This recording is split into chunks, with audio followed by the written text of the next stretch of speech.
I'm Charlie, and I'm here to talk about the anti-woke backlash. So yes, I am not part of the anti-woke backlash. I like woke.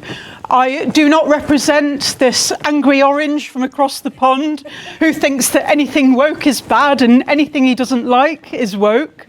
Oh no, I am more like, yeah, I'm proudly woke. I think that diversity and inclusion are very, very useful things, and I don't really understand why anyone would think otherwise.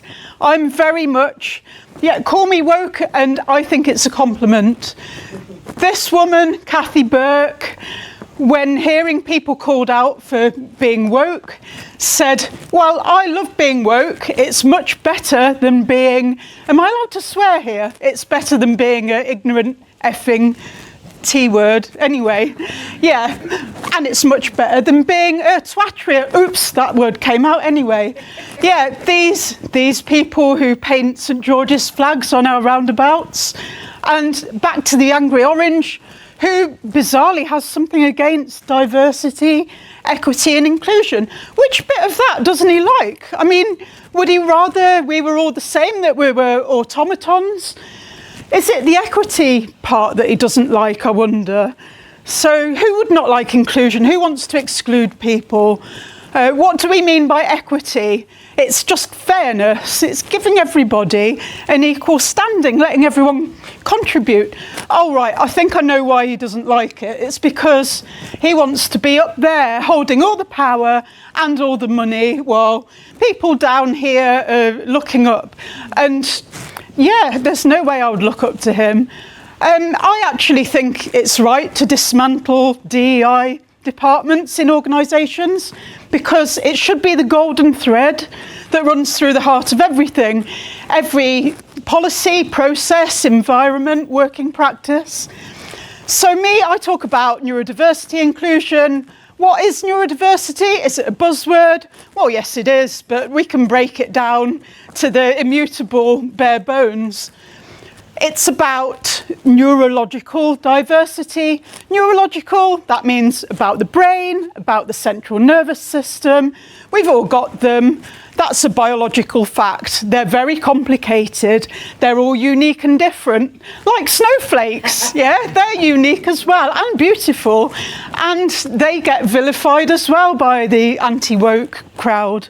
But I think they're lovely, and I'd be happy to be called snowflake as well. It just means we care about people, yeah? But every single one of us is wired differently.